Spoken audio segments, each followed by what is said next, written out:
আসসালামু আলাইকুম। আজকে আমি আপনাদের সাথে কথা বলবো যে কিভাবে আপনারা বয়া M1 মাইক্রোফোনের এটা অরিজিনাল না ডুপ্লিকেট এটা আপনারা কিভাবে বুঝবেন। তো এটা হচ্ছে আমার বয়া M1 মাইক্রোফোন, যেটা আমি রিসেন্টলি কিনেছি। তো এটার বর্তমান মার্কেট প্রাইস প্রায় 950 থেকে 1050 টাকা। আমি রিসেন্টলি কিনেছি, এটার দাম 950 টাকা। তো এটা আসলে বিভিন্ন সময় ভ্যারি করে। তো আপনারা অবশ্যই চেষ্টা করবেন যে অথেন্টিক সবগুলো আছে সেখান থেকে কেনার, তাহলে আপনারা 1 থেকে 2 বছরের ওয়ারেন্টি আপনারা পেয়ে যাবেন।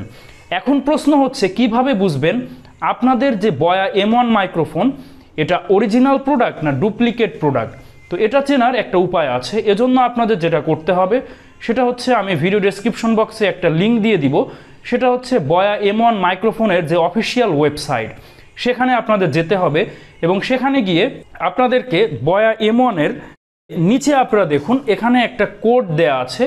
এটা আপনারা দেখবেন, এখানে যে 13 ডিজিটের কোড BY এবং 11 ডিজিটের যে এক্সট্রা নাম্বার দেয়া আছে, এটা আপনারা দেখবেন। এটা আপনাদের সেই ওয়েবসাইটে গিয়ে ইনকোয়ারি করতে হবে। সেটা সার্চ করলেই তারা বলে দিবে এটা অরিজিনাল না ডুপ্লিকেট। তো এখানে যে নাম্বার আছে, তো এটা অবশ্যই যদি অরিজিনাল হয় তাদের ডেটাবেসেও এই নাম্বার রয়েছে। তো এটা ম্যাচ করে যদি তারা পেয়ে যায় তাহলে বুঝবে যে এটা অরিজিনাল। আর আপনারা যদি ভুলভাল একটা নাম্বার দিয়ে দেন তাহলে কিন্তু তাদের ডেটাবেসের সাথে ম্যাচ খাবে না, তাহলে সেটা তারা বলে দিবে যে এটা ডুপ্লিকেট বা ফেক প্রোডাক্ট। তো চলুন এখন আমি আপনাদেরকে সরাসরি কম্পিউটার স্ক্রিনে নিয়ে যাচ্ছি। এটা আপনারা ফোন থেকেও করতে পারবেন একই ওয়ে। জাস্ট আমি বড় ডিসপ্লের জন্য আমি কম্পিউটার স্ক্রিনে আপনাদেরকে নিয়ে যাচ্ছি। তো এখানে আপনারা দেখতে পাচ্ছেন যে please enter your security code. এখানে আপনাদের স্টেপগুলো দেয়া আছে যে প্লিজ সাইন ইন ইওর বয়া অ্যাকাউন্ট। তো অবশ্যই এই সিকিউরিটি কোড দেওয়ার আগে আপনাদেরকে সাইন ইন করতে হবে। তো সাইন ইন করতে গেলে অবশ্যই অ্যাকাউন্ট থাকতে হবে। তো অ্যাকাউন্ট কীভাবে ক্রিয়েট করবেন, এখানে দেখুন সাইন আপ এখানে লেখা রয়েছে। তো আপনারা এই সাইন আপে ক্লিক করে এখানে তথ্যগুলো পূরণ করে সাবমিট করলে আপনাদের অ্যাকাউন্ট ক্রিয়েট হয়ে যাবে। আমার যেহেতু অলরেডি অ্যাকাউন্ট ক্রিয়েট করা রয়েছে, তো আমি যেটা করব সেটা হচ্ছে, আমাদের বয়া M1 মাইক্রোফোনের ঠিক পেছনে অবশ্যই একটা নাম্বার দেয়া রয়েছে। সেটা হচ্ছে আপনাদের টোটাল 13 ডিজিটের একটা কোড দেয়া আছে। তো এখানে আপনাদের প্রথমে BY দেয়া আছে, আমি ঠিক হুবহু দেখে দেখে লিখছি BY, তারপর যে কোড নাম্বার দেয়া সেটা আমি লিখব।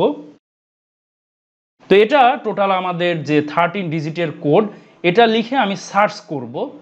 দেখতে পাচ্ছেন এখানে আমার সব কিছু লেখা রয়েছে যে product model BY M1 product authenticity certified product, অর্থাৎ এটা আমাদের অথেন্টিক প্রোডাক্ট। ধরুন এখানে আমি একটা ভুলভাল নাম্বার দিলাম, এটা দিয়ে যদি আমি এবার সার্চ করি, দেখতে পাচ্ছেন product model does not exist fake product, অর্থাৎ এটা আমার ফেক প্রোডাক্ট যে নাম্বারটা আমি দিয়েছি।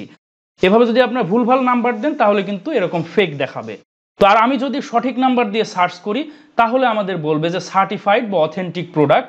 এভাবেই আপনারা চিনতে পারবেন আপনাদের যে বয়া মাইক্রোফোন এটা অরিজিনাল না ডুপ্লিকেট।